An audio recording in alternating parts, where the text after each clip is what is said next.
Je vous remercie en tout cas de vous joindre à ce webinaire on est ravis de vous accueillir si nombreux aujourd'hui pour parler de l'étude Transformation durable des entreprises réalisée par la chaire Impact Positif auprès de 7 entreprises pionnières qui se sont engagées dans une transformation durable de leur modèle.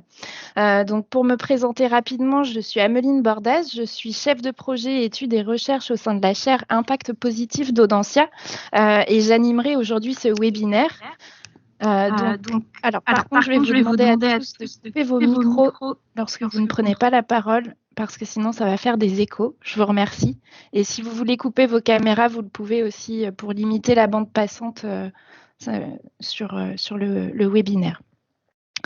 Donc, je vais vous présenter les invités. Donc, nous avons aujourd'hui André Sobczak, qui est professeur à Audencia, spécialisé depuis à peu près 20 ans sur les thématiques de RSE et co-titulaire de la chaire Impact Positif.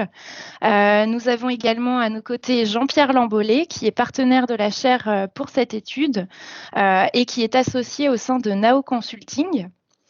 Nous avons aussi Chloé Chupin, qui est directrice industrielle de la Florentaise, qui est une entreprise d'origine ligérienne spécialisée dans la fabrication et la commercialisation de terreau et de paillage pour les particuliers et les professionnels.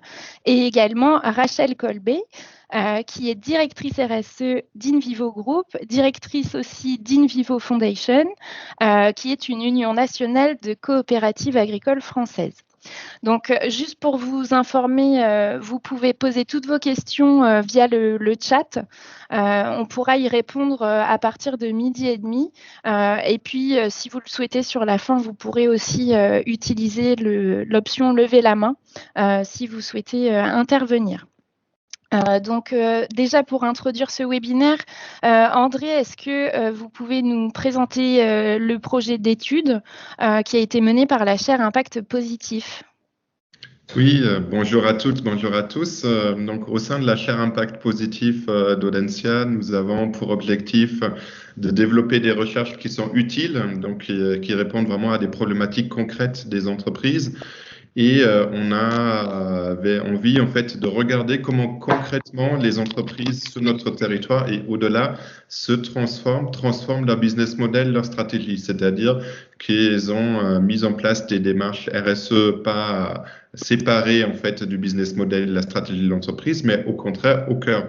Et on a voulu regarder comment ça se passe concrètement. Donc on est allé dans cette entreprise qu'on a considérée comme en avance sur cette thématique-là, et je remercie les deux dirigeantes qui sont avec nous en fait pour témoigner. Et vous allez voir effectivement qu'il y a beaucoup de choses intéressantes qui s'y passent. Et nous avons interrogé systématiquement la directrice générale, le directeur général de ces structures et d'autres salariés impliqués dans la démarche pour avoir une vision très très globale et découvrir effectivement ces pratiques.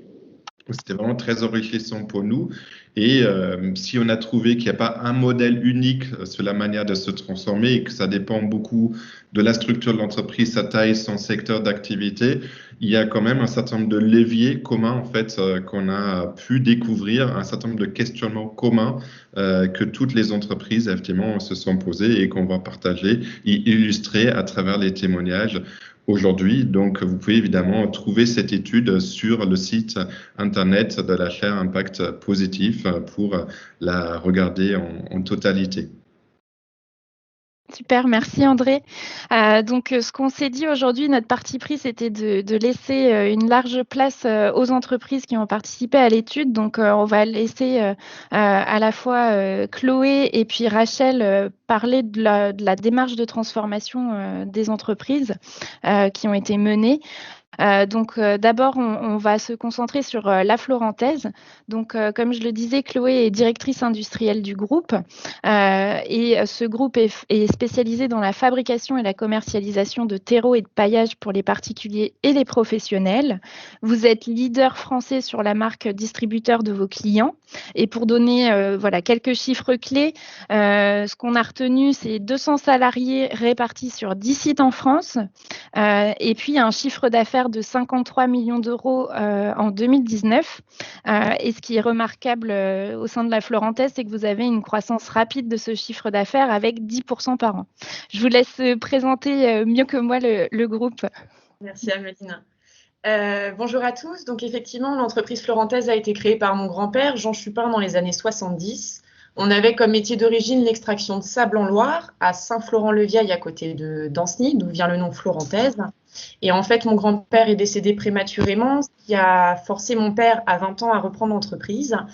Dans les années 80, on entendait déjà parler des arrêts des autorisations du sable en Loire pour cause d'environnement, pour des raisons environnementales. Et fort de cette écoute de marché, mon père a trouvé un site à côté de Nantes, en fait, tourbière, on a de la tourbe en surface et du sable en profondeur. Mon père voulait bien sûr avoir les autorisations de l'État pour extraire le sable, autorisation qu'il n'a jamais obtenue. Donc en fait, on a racheté en 86 une tourbière et on a changé de métier en devenant finalement fabricant de terreau à base de tourbe. Fort de son expérience, la tourbe n'étant pas renouvelable puisque ça met 1500 ans à faire un produit de qualité, la tourbe dans un terreau, ça sert à retenir l'eau pour la plante. Voilà. Donc mon père, fort de cette histoire, a décidé directement de trouver des substituts à la tourbe pour pouvoir, avant les arrêts de l'État liés à l'environnement, de pouvoir continuer sa vie d'entrepreneur. Et donc, c'est en 2000 qu'on a trouvé le premier substitut pour remplacer 50% de tourbe dans nos terreaux. Et en fait, mon père s'est voulu tout de suite avoir une stratégie environnementale pour le groupe, puisque c'est en 2009 qu'on a commencé à calculer notre bilan carbone. Aujourd'hui, on a un retour sur 10 ans, du coup, ce qui est plutôt intéressant. Et c'est en 2013 que la démarche RSE est vraiment née chez nous.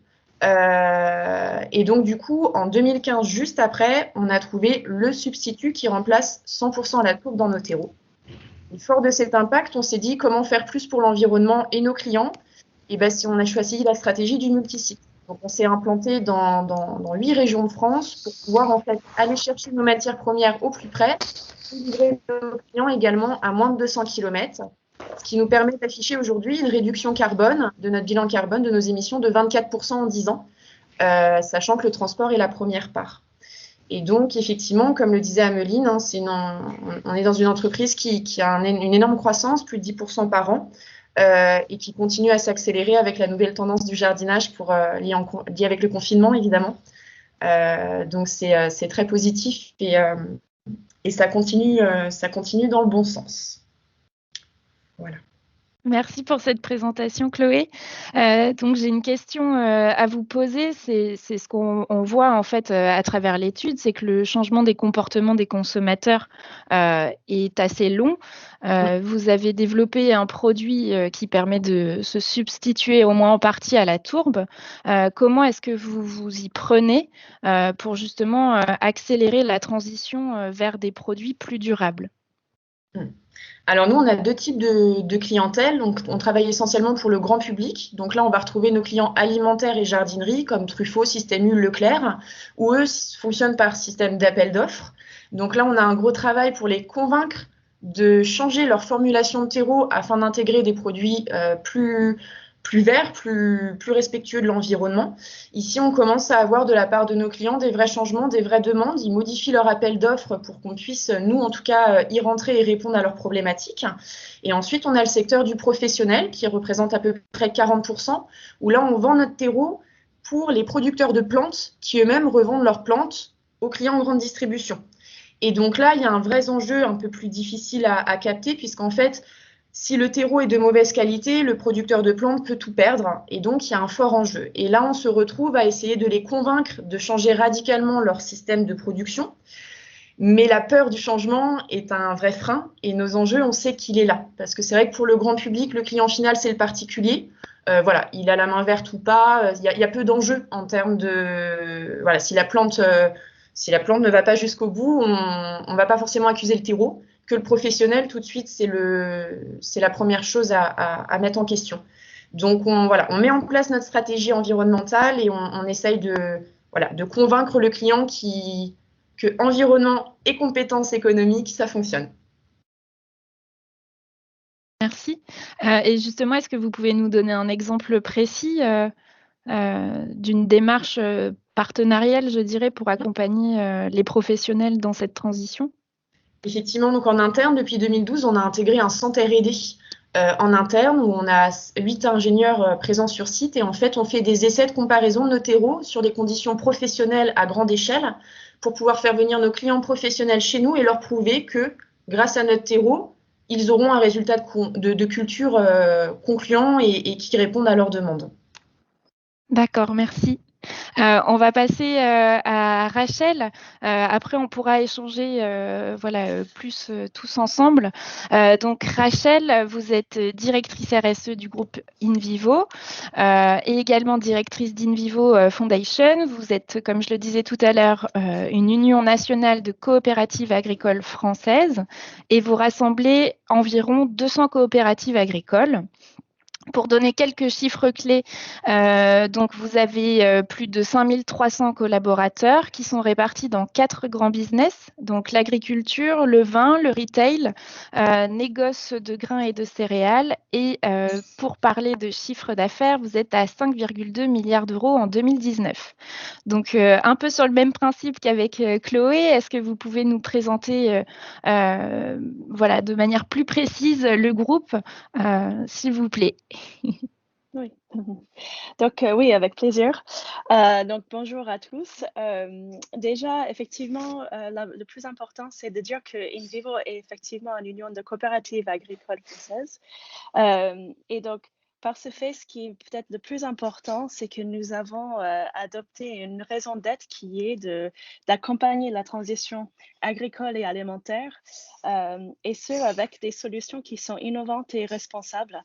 C'est-à-dire qu'on va chercher à avoir un impact positif à la fois environnemental, économique et sociétal dans le type de solutions que nous allons apporter, et ce, au bénéfice des agriculteurs et des consommateurs.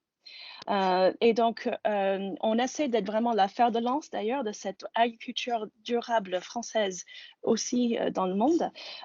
Mais ce qui est intéressant, c'est qu'on a fait dernièrement notre stratégie 2030 by InVivo, où on a vraiment mis le RSE au cœur de la manière que nous le faisons, et aussi avec le digital comme un de nos motorisations le plus important.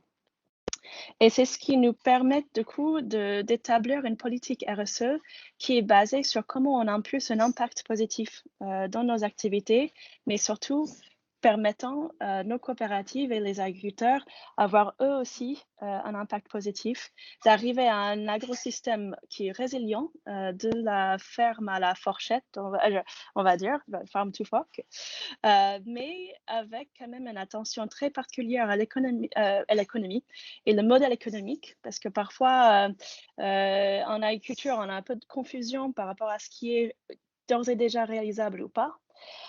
Et avec ça, on va chercher à avoir un impact positif donc, sur la capacité des sols agricoles à séquestrer du carbone, à refaire de la biodiversité, d'aider à stocker plus d'eau, avoir des modes culturels qui réduisent le besoin d'entrants auxiliaires, et surtout s'assurer toujours qu'on a quand même des revenus meilleurs pour les agriculteurs.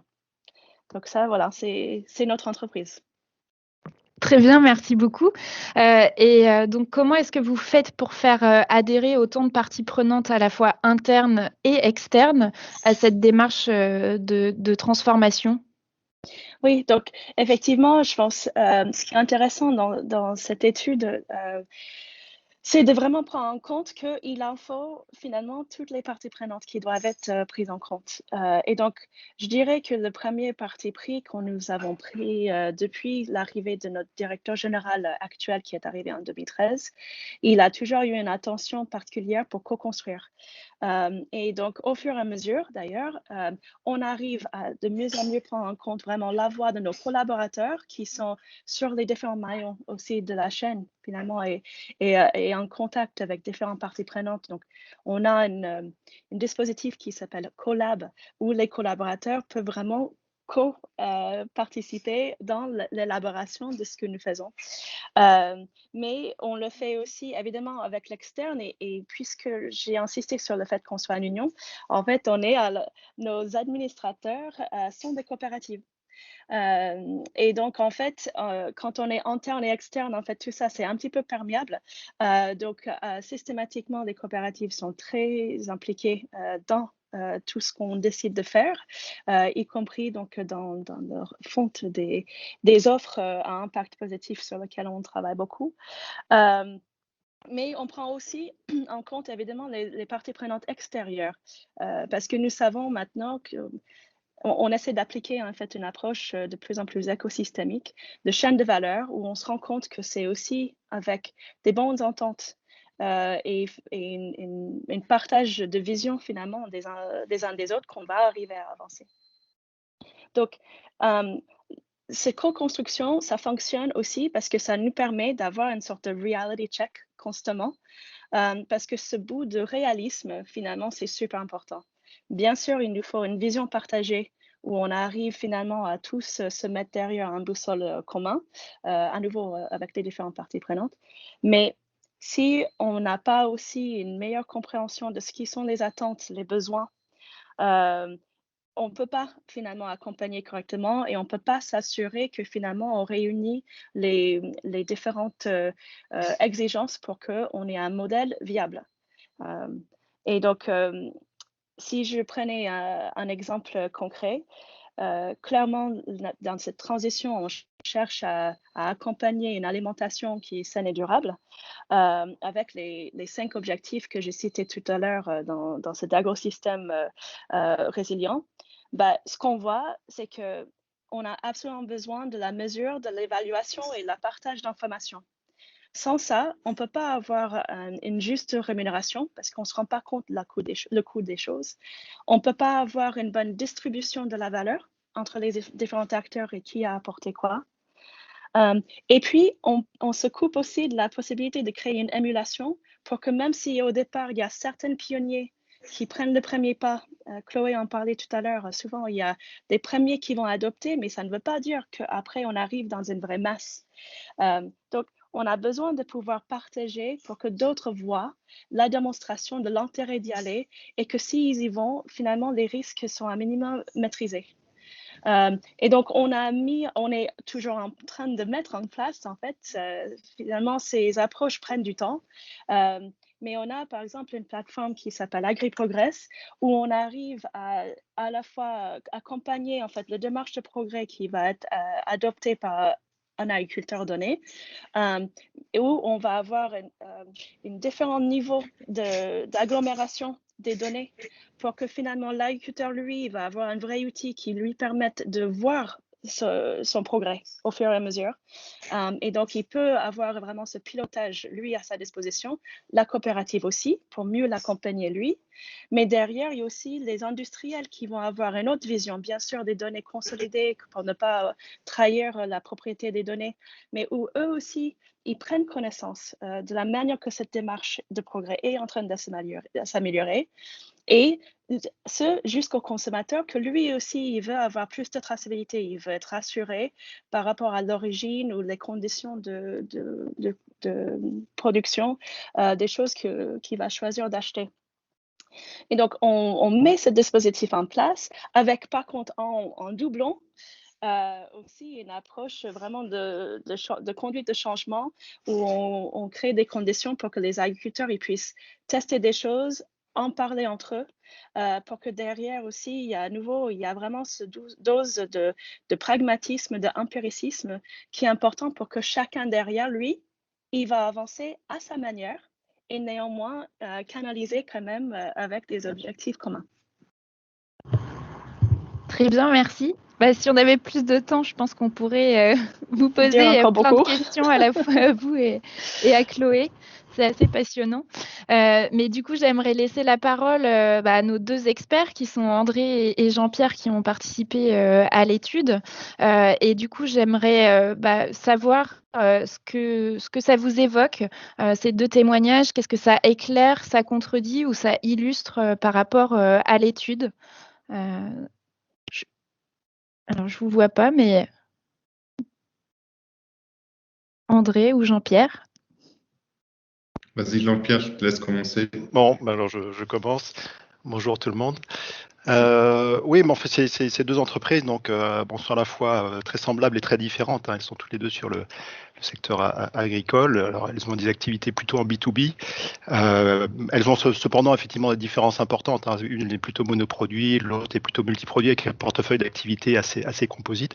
Alors, pour aller vite, l'étude fait ressortir 5 leviers de transformation: le leadership, le financement, l'innovation, la gestion de la relation client et la gouvernance et pilotage. Si on revient sur chacun de ces points, on peut dire que on a ces deux entreprises, donc InVivo et La Florentaise, confirment que ces leviers sont bien réels pour les deux. C'est-à-dire que le leadership, alors je ne vais pas revenir sur la personnalité de Thierry Blandinière ou sur la personnalité de Jean-Pascal Chupin, qui sont effectivement des leaders donc indéfectibles donc, dans ce type de démarche, et n'ont pas considéré la RSE, comme le disait Rachel, comme un élément annexe ou périphérique, mais ils l'ont placé au cœur de leur stratégie, de leur projet d'entreprise. Donc ça, c'est quelque chose alors qui s'exprime différemment dans les modalités, notamment dans les modalités d'association de l'ensemble des parties prenantes ou l'ensemble des collaborateurs, mais on est quand même, donc ces deux entreprises confirment ce point-là de façon assez évidente. Le financement, alors c'est peut-être là-dessus qu'on a peut-être un peu de différence, mais qui est lié à la structure de ces deux entreprises, c'est que les deux considèrent qu'il faut, pour pouvoir se transformer, il faut beaucoup de temps et il faut pouvoir être accompagné financièrement. Alors les deux disent effectivement qu'il faut avoir des capacités d'autofinancement pour pouvoir assumer une durée de transformation qui est de l'ordre de 10 ans, certains parlent aussi de 20 ans. Simplement, ils ont choisi des modalités différentes. Au niveau de, alors Chloé va peut-être contredire ou pas, mais on a entendu dans la bouche dans votre bouche et dans celle de Jean-Pascal Chupin le fait que le fait d'être entreprise familiale, à capital familial, était un point clé pour assumer effectivement cette durée-là. Là où Thierry Blandinière place les choses de façon assez différente, déjà par rapport à la nature de l'entreprise, mais comme l'a dit Rachel, c'est-à-dire qu'on essaye tout de suite. Donc, il ne s'agit pas de faire le sacrifice de l'économique quand on se transforme. Il s'agit tout de suite de se développer sur le plan économique, environnemental et sociétal, mais surtout pour se doter de capacités de financement. Donc, finalement, l'entreprise s'est recentrée, a fait de la croissance interne, mais aussi a revendu des activités pour retrouver des marges de manœuvre financières pour assumer ça. Donc, le levier financement est essentiel, mais les voies pour y arriver ont été assez différentes. L'innovation, bien sûr, donc pour les deux, autour des biotechnologies, et pour beaucoup le digital au niveau en plus effectivement au niveau de Rachel, au niveau d'InVivo. Donc, et les deux ont mis en place des systèmes de motivation ou d'accompagnement de l'innovation, alors qui sont très structurés, très processés au niveau d'InVivo, parce qu'on promeut, on accompagne, on évalue et on donne les moyens aux collaborateurs qui ont des idées de mettre en route leur projet. Donc là, on va dire que l'enjeu est le même, mais les modalités sont un peu différentes.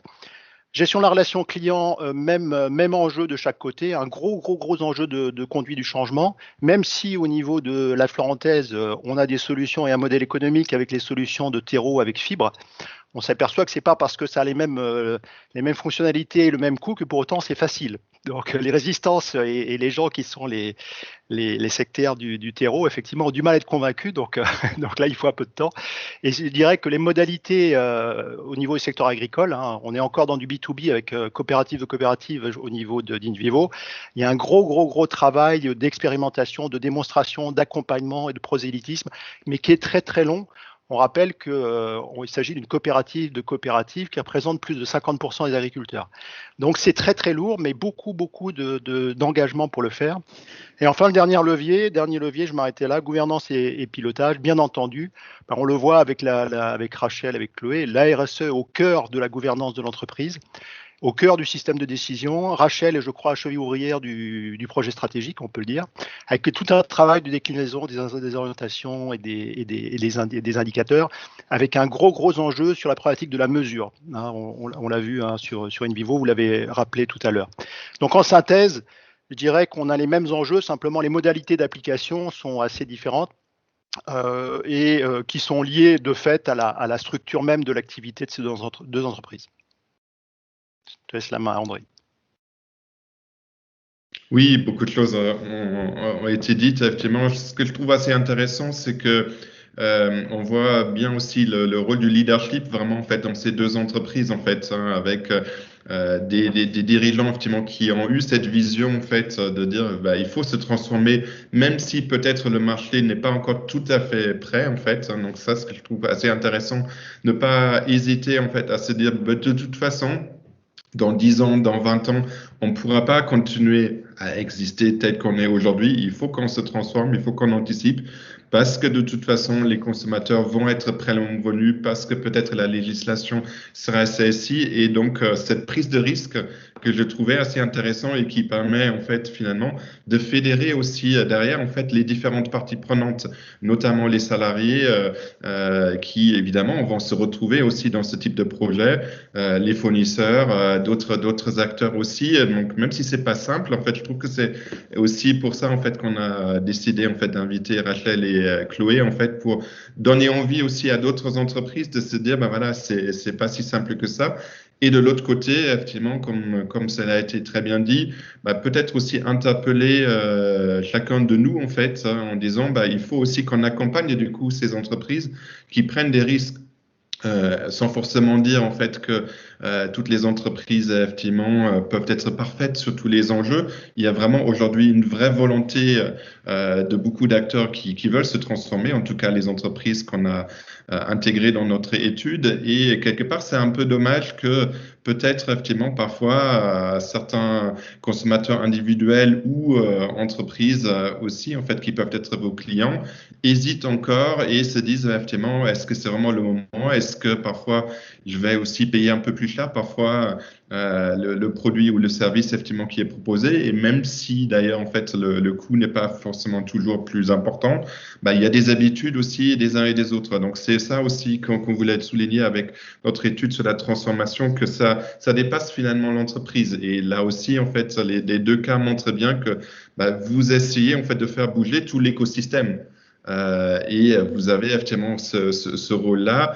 C'est à la fois un écosystème qui peut vous inspirer, qui peut vous accompagner, mais vous êtes aussi dépendant quelque part en fait de cet écosystème et de ces acteurs qui doivent aussi tous bouger.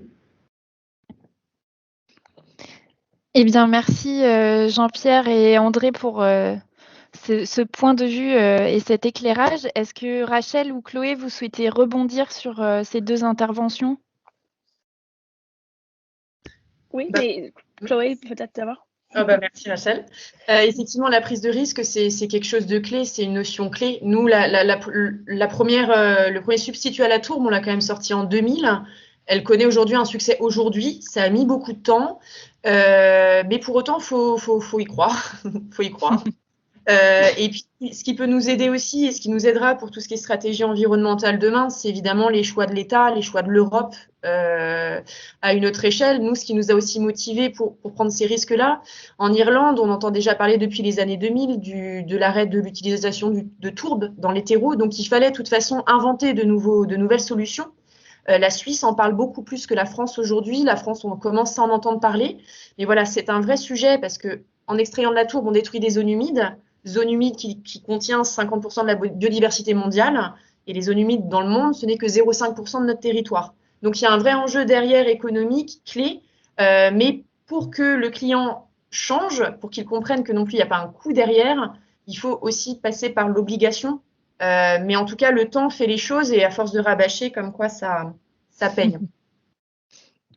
Merci Chloé. Rachel? Oui. Bon, alors, c'est bien vrai. Elle a bien raison, Chloé. Et sinon, du coup, ce que nous, on regarde, c'est vraiment la valeur, effectivement, de finalement co-construire aussitôt que possible avec les autres acteurs que jusqu'à-là étaient peut-être, ou autrefois, c'était un peu plus une relation client-fournisseur transactionnelle. Maintenant, ce qui est intéressant, c'est vraiment au contraire de voir comment finalement il y a un rôle pour chacun pour avancer. Ça diminue les risques pour chacun, ça diminue l'effort pour chacun et ça augmente potentiellement les gains pour tous, pour chacun et tous. Et donc, on fait partie, par exemple, d'une coalition OP2B, One Planet Business for Biodiversity. Et là, on travaille avec les différents acteurs sur la chaîne de valeur agroalimentaire. Et c'est vraiment intéressant parce que ça permet finalement, dans les modèles économiques qui sont en train d'être envisagés, de partager justement l'effort, parce que, comme l'avait dit peut-être André, on sait qu'un consommateur, en fait, il ne va pas payer par rapport à la différentiel de prix et l'effort surtout initial, parce qu'on est en train de changer les systèmes. Donc peut-être plus tard, un système plus résilient, il sera moins onéreux. Mais dans un premier temps, pour un agriculteur, ça demande un effort considérable pour faire le changement. Comment on finance ça? Il y a bien sûr, on espère des subventions, mais il ne faut pas que compter là-dessus. Il faut voir comment on imbrique ça dans la chaîne de valeur dès le début. Et là, on se dit, OK, le conso, peut-être il paiera un peu plus, mais pas beaucoup. Du coup, l'agroalimentaire, lui aussi, peut-être il paiera un petit peu plus, mais pas quand même beaucoup. Il ne peut pas, ses actionnaires ne lui permettront pas, etc. etc. Et donc, ce qu'on regarde, c'est comment est-ce que du coup, chacun peut apporter un peu plus, comment on peut aussi finalement faire des économies dans la partie amont pour que ça soit aussi moins coûteux, mais surtout, comment est-ce qu'on peut peut-être valoriser d'autres services qui sont les corollaires de ces meilleures pratiques. Je m'explique, en agriculture, on sait que au fur et à mesure qu'on va aller vers une agriculture plus régénératrice, qui sont désormais des principes inscrits en fait dans notre raison d'être chez Envivo, on va permettre d'avoir des services environnementaux comme la séquestration de carbone, comme la refonte de la biodiversité, comme le stockage d'eau, purification d'eau. En fait, toutes ces choses-là aussi peuvent être du coup des bouts de valorisation additionnelle pour que finalement tout ça s'ajoute. Et ça fait vraiment que tout le monde y gagne sans que ça soit un seul acteur qui doit prendre à son risque toute la charge. Très bien, merci beaucoup. Donc, on va passer aux questions du public. Donc, il y a une question qui vous a été posée plutôt à vous, Rachel, mais qui, je pense, peut aussi être adaptée au cas de la Florantaise. La question, c'est: nous savons que le marché européen agricole est différent de celui des autres États. Comment Invivo s'adapte-t-elle aux réalités des pays qui n'ont pas encore intégré le modèle RSE dans leurs économies? Alors, du coup, je vous laisse répondre brièvement. Oui, donc bien sûr, en fait, c'est que c'était un peu le bout de réalisme dont je parlais tout à l'heure. C'est que il faut, pour toute entreprise, finalement, ce qui va être important, c'est qu'on arrive à vraiment être en adéquation avec les attentes, les besoins, parce que c'est là où il y aura de la valeur. Donc, si on cherche à imposer quelque chose qui n'est pas encore attendu, personne n'achètera, personne ne le fera, et donc ça ne marchera pas. Par contre, ce qu'on essaie de faire, parce que j'entends aussi dans la question que peut-être il y a pas mal de marchés qui ne vont pas mettre l'importance que la France, par exemple, va mettre. Il n'y a pas les mêmes exigences. Et donc, comment est-ce qu'on arrive à rendre tout ça cohérent? Alors, mon entreprise est dans pas mal de pays. Et d'ailleurs, on avance beaucoup sur, par exemple, ce qui est la lutte intégrée avec le biocontrôle, où on intègre ça, justement, en fait, les besoins de Driscoll's dans la Californie qui fait des baies ne va pas avoir les mêmes besoins que ce que font finalement les grands céréaliers et cotonniers au Brésil. Et donc, on essaie de regarder comment est-ce qu'on peut rendre chaque fois ces chaînes de valeur plus résilientes. Et ça va entre les pratiques, mais aussi après un peu des garde-fous sur la manière qu'on va avancer. Et où on va, notamment parce qu'on est une coopérative, on va être particulièrement attentif à la valeur économique, donc sociétale, pour les agriculteurs. Et si je vais en fait à l'autre bout, j'ai pu, avec Envivo Foundation, travailler sur des projets en Afrique.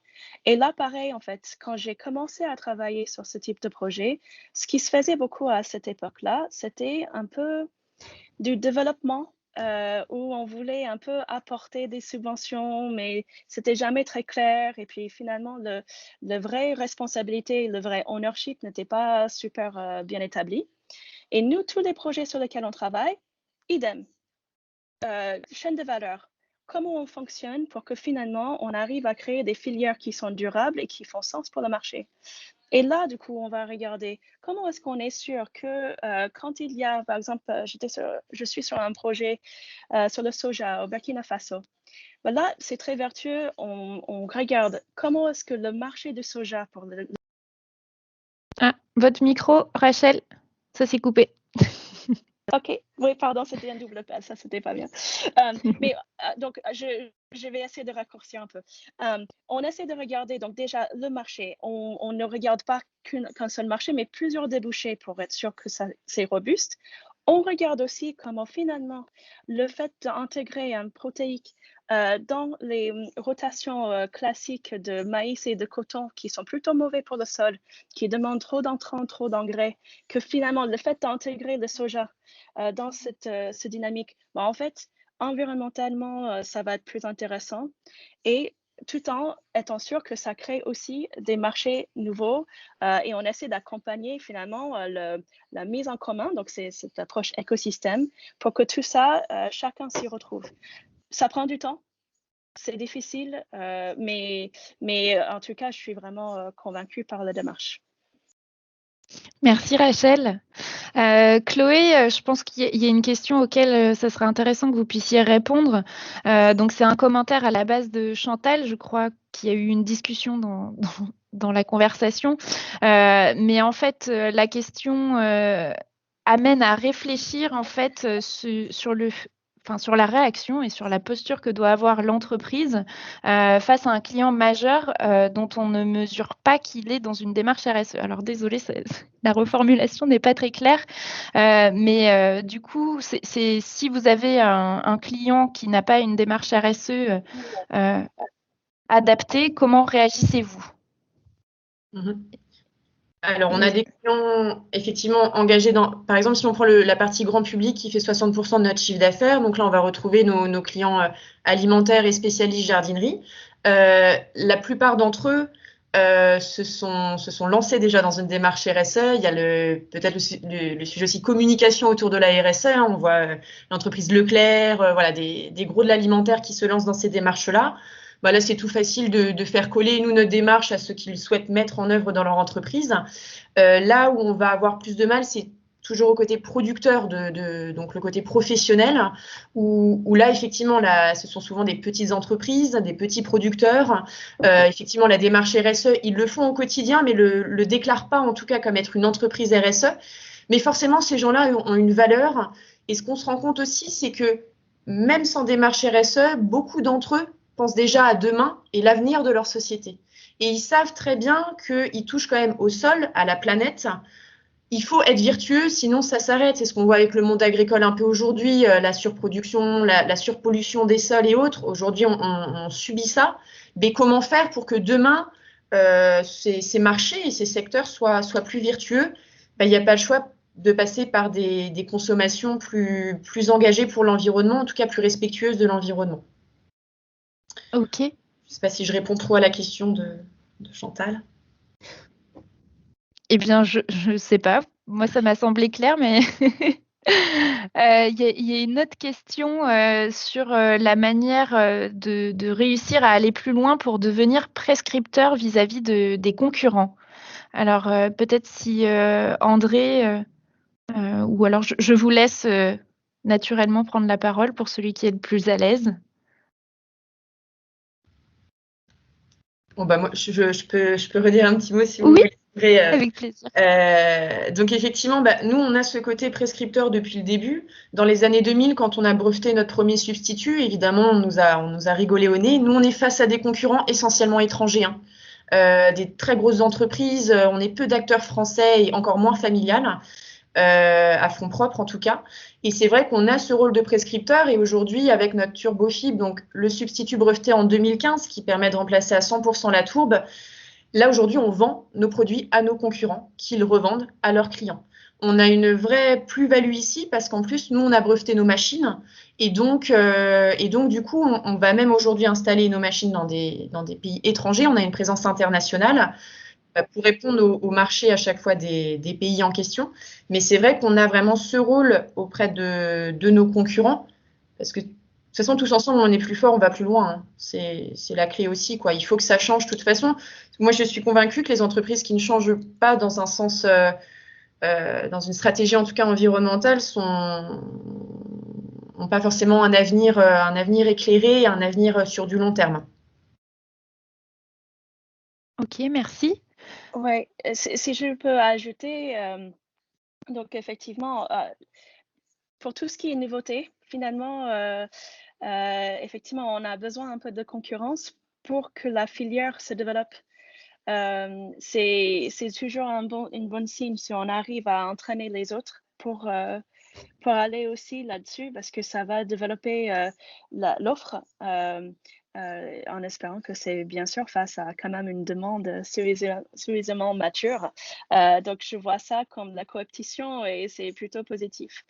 Par contre, j'ai pas bien lu toutes les questions là sur la colonne, mais c'est vrai que c'est aussi pour ça que la transition est lente. C'est que oui, on peut pas juste tout couper pour se lancer sur une nouvelle offre où on ne sait pas encore si le marché est vraiment suffisamment mature.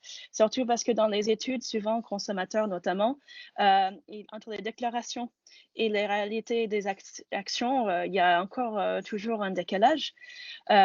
Et donc, la compétition, le pousser à essayer d'aller plus loin parce qu'on leur éclaire un peu le chemin, ça me paraît bien. Mais c'est aussi pour ça qu'on ne largue pas si vite que ça les anciennes choses, parce qu'il faut finalement assurer la transition. La transition est vraiment très importante et on n'a pas envie de l'entendre. J'entends ça dans beaucoup de discours. Non, révolution! Ah, et oui, bien sûr, on y croit tous, mais après, il faut quand même le programmer. Et la programmation de la révolution, c'est forcément une transition un peu pragmatique, main dans la terre, face à la réalité, et on y va étape par étape. Merci. Donc, il y a une question de Clotilde qui demande en termes de communication, comment communiquez-vous sur vos transitions? Donc, il nous reste à peu près 4 minutes. Donc, je vous laisse prendre la parole. Je débute, Rachel. Oui. Merci. Au niveau de la communication, donc nous, ça fait depuis 2013 que la démarche RSE est actée et valorisée. On fait un livret RSE chaque année. On a un service com aussi pour faire ça. Voilà, l'idée, c'est de reprendre tout ce qu'on a fait sur l'année, tout ce qu'on peut mettre en valeur. Et dans ce livret, on fait aussi beaucoup parler nos collaborateurs. Donc dans ce livret, on a 4 volets: la gouvernance, l'économie, le social et le sociétal. Évidemment l'environnement qui vient, mais qui fait vraiment partie de notre ADN. Donc là, on parle effectivement des rachats d'entreprises qu'on a pu faire, des croissances externes dans des entreprises qui nous paraissent vertueuses au niveau de l'environnement. Et puis voilà, la communication et surtout mettre en avant nos collaborateurs, ça c'est quelque chose qu'on apprécie beaucoup. Parce que c'est aussi un sentiment, nous on a beaucoup d'ancienneté dans notre entreprise, mais parce que les gens se sentent, ont les mêmes valeurs que nous, en tout cas les mêmes intérêts dans leur travail, et c'est valorisant pour tout le monde. Voilà comment Florentès communique là-dessus. Et nous, de notre côté, en fait, donc, on est un petit peu entre deux. D'un côté, on a donc un directeur général charismatique qui va justement lancer le là. Parce que c'est, comme je disais, puisque nous, on doit travailler avec quand même beaucoup de parties prenantes différentes, il faut absolument avoir cette étoile du Nord qui est un peu claire. Donc lui, souvent, il va nous aider à se projeter vers l'avenir. Et ça, du coup, ça traîne, comme on disait tout à l'heure, et l'externe et l'interne pour que ça se réalise. Après, là où on va vraiment mettre de plus en plus de nos efforts, c'est finalement, on a de plus en plus de nouvelles offres, des nouvelles initiatives, des nouveaux programmes. Et donc, l'idée serait de faire parler par eux-mêmes tout ce collier de perles d'initiatives et d'exemples. Alors, Florentès, qui est un peu moins diversifié en produits, c'est évident que ça soit un peu plus ramassé de leur côté. Nous, du coup, on va jouer sur le big picture, mais aussi après tous ces pierres de preuve, ces différentes briques qui font un édifice au fur et à mesure. Merci beaucoup. Alors, il nous reste 1 minute. Donc, juste en quelques mots, est-ce que vous pouvez nous dire quelles sont les prochaines étapes de la transformation et qu'est-ce que vous retenez comme bilan de la transformation? Chloé, peut-être? Ouais. Alors pour Florentas, du coup, nous cette année, l'ADEME nous a contactés récemment pour pouvoir faire un audit chez nous sur les bienfaits économiques de l'éco-conception. L'idée, c'est de prouver qu'économiquement, nos produits qui sont éco-conçus, parce qu'ils ne le sont pas tous en fonction de la demande de nos clients, bien sûr, mais en regardant que ces produits-là, quel est le bienfait économique que Florentas que Florentas a grâce à ces innovations produits. Donc ça, c'est une étape qui va pouvoir mettre un chiffre sur notre démarche et puis communiquer du coup, bien sûr, sur ça également pour donner envie à d'autres entreprises aussi de franchir le pas. Merci. Rachel? Oui, alors donc nous, de notre côté, comme j'évoquais tout à l'heure, on a quand même vraiment tout ce travail de travailler sur ce qui vont être les modèles économiques résilients pour l'avenir. Et donc, on y œuvre, comme je disais, sur des initiatives bien concrètes pour pouvoir traduire l'essai, etc. Mais à côté de ça, la nouvelle chose qu'on ouvre un petit peu, c'est tout ce qui est autour de la triple comptabilité et la performance multicapitaux. Ça vient assez naturellement parce que, comme vous l'avez entendu, finalement, l'agriculture est bien au cœur de la plupart des enjeux mondiaux. Et si l'agriculture a été pour partie certaines causes, là, ce qu'on veut, c'est aussi surtout valoriser comment l'agriculture peut être vraiment une solution. Et donc, on considère que sans avoir un bout de la manière qu'on comptabilise des choses comme le capital nature et le capital social, on ne va pas réussir à faire rimer finalement toutes ces externalités positives qui, pour nous, doivent nécessairement faire partie du modèle économique. Sinon, on passe à côté finalement des véritables leviers dont on a besoin pour remporter, relever tous ces défis que nous avons tous devant nous. Merci beaucoup. Peut-être André ou Jean-Pierre, vous souhaitez apporter un petit mot de conclusion? Oui, la conclusion pour moi, ce sera de dire, inspirez-vous de ces pratiques en fait pour lancer votre propre transformation et donc regardez effectivement le rapport dans lequel vous pouvez effectivement avoir un descriptif de chacune des 7 entreprises qu'on a analysées avec toute la richesse effectivement des différents éléments et les 5 leviers effectivement qu'on a abordés. Encore une fois, il n'y a pas une recette unique pour réussir sa transformation durable, mais il y a un certain nombre d'éléments clés. Il y avait pas mal de questions aussi auxquelles on n'a pas pu répondre sur le pilotage, les indicateurs, la façon dont on peut vraiment impliquer les différentes parties prenantes et vous pouvez trouver quelques réponses en fait à cela dans le rapport d'études et évidemment n'hésitez pas en fait après à revenir vers nous pour avoir d'autres éléments. Parce qu'effectivement, on a besoin en fait d'aller vers cette transformation et comme cela a été très bien dit, en fait, les entreprises qui ont témoigné, c'était aussi dans une volonté d'essaimer et de convaincre d'autres entreprises du même secteur et d'autres secteurs. Et c'est ça en fait l'enjeu finalement pour créer un impact positif pour la planète et pour la société. Merci.